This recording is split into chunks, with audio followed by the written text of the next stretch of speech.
Good afternoon, students and parents. Hope you're doing well. We're going to continue with Reading Fluency.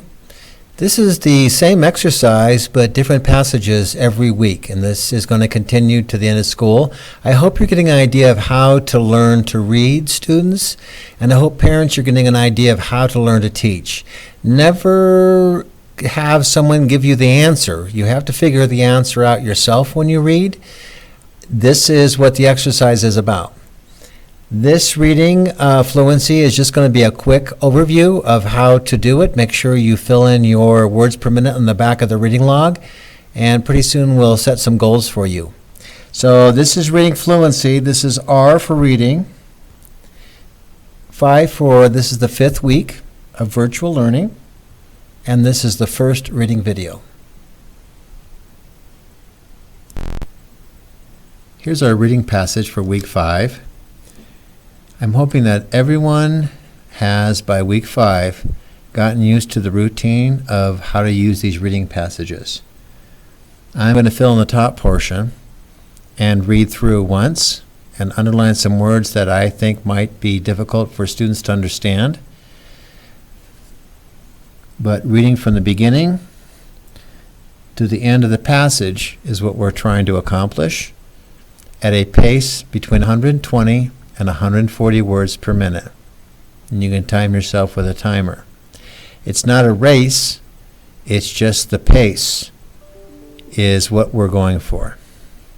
So I'm going to go ahead and read this and do a first read through it, and then you can time yourselves and find portions of the text that you need to work on and practice daily, sometimes 2 or 3 times daily if you need to. One time, Manabush, a rabbit, was traveling through a forest. Some may still have trouble with that. He came to a clearing on the bank of a river. There he noticed Saw-Hui. This is pronounced way, like that. So that would be the pronunciation for W-H-E-T is way. The T is silent. There he noticed Saw-Hui Owl, who was perched on a twig. It was almost dark, and Rabbit could hardly see. He said to Owl, "Why do you like it dark?" "I do not like it to be dark. I am going to make the daylight." Owl looked at Rabbit. He said, "If you think you are strong enough, then do it. But let us have a contest to see who is stronger. Whoever wins can have it the way that he likes."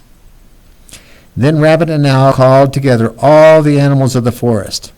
Some of them wanted Rabbit to win so that it would always be light. Others liked the dark and wanted Owl to win. Once all the animals had arrived, the contest began. Rabbit began to repeat, "Light, light." Owl began to repeat, "Night, night." If one of them made a mistake and said the opponent's word, he would lose. Rabbit kept saying, "Light, light." Owl kept saying, "Night, night." The animals cheered on their heroes. They cheered and cheered for the one they wanted to win. Finally, Owl, this is what we call a multisyllabic word, has a lot of different sounds going on, accidentally repeated Rabbit's words, "Light." He had lost the contest. Rabbit decided that it would be light. Being a good fellow, though, here's those THOUGHs, he also decided that night should have a chance too. This would benefit the loser and all the animals who had cheered him on. His decision pleased everyone. This is how it became that there was day and there was night. So I'm writing down the words that I'm going to practice before I read each time.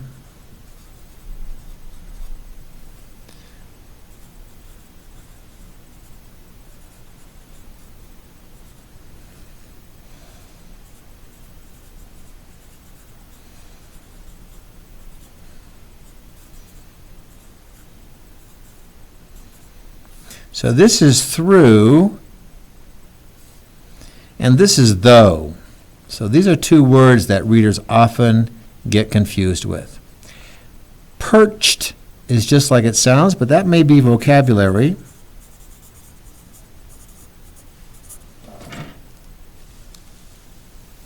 Let's find out what perched actually means.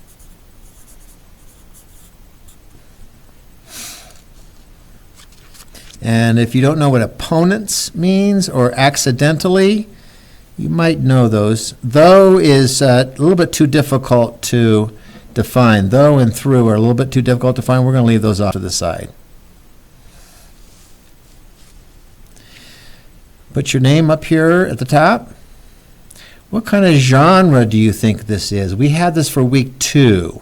When animals can talk and they're explaining natural things that happen in the world, what do we call that? Gods are the same genre. When gods talk to us or tell us how things are in the world, we call this mythology. And the craft and structure. You're probably getting used to that by now. How is this written? Is there any I's in here? There isn't. Is somebody telling the story is the author telling the story about something that happens? And yes, that would be true. And they're telling about an event, a mythological event, and they're using kind of a narrative again. And since they don't say I a lot, but this person that's describing everything, do you remember what we call that? That's the third person describing the events in the story. And it goes from sometime in a beginning to sometime how it ends and everything in between. Do you remember what we call that? We call that a sequence. So I hope you're getting used to the idea of how authors write. Narrative is a very popular way of writing. A sequence is a very popular way of organizing a text. And since animals are describing what's going on in nature, we call that mythology. That's the overall genre. There's a lot of mythology stories that people tell to their families. This is just one of them. The Menominee is a tribe.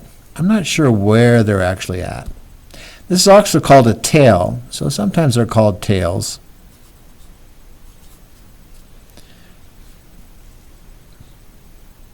That's also a genre. A tale is a genre. This is where animals speak to each other, but this is where they're describing the world in the natural way around us, mythology, and using, in this case, the animals are kind of like gods. They're explaining how the natural part of the world occurs through their storytelling. Okay, if you can get through this from the beginning to the end in 120 to 140 words a minute, maybe you only need to read it once. If it takes you a little longer, maybe you want to section off parts that are a little bit easy. Let's go ahead and number our paragraphs.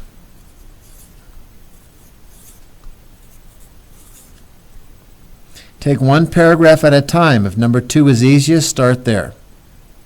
And then add more paragraphs until you can get through the whole reading at once. Stay with it. You'll be a reader by the end of the year.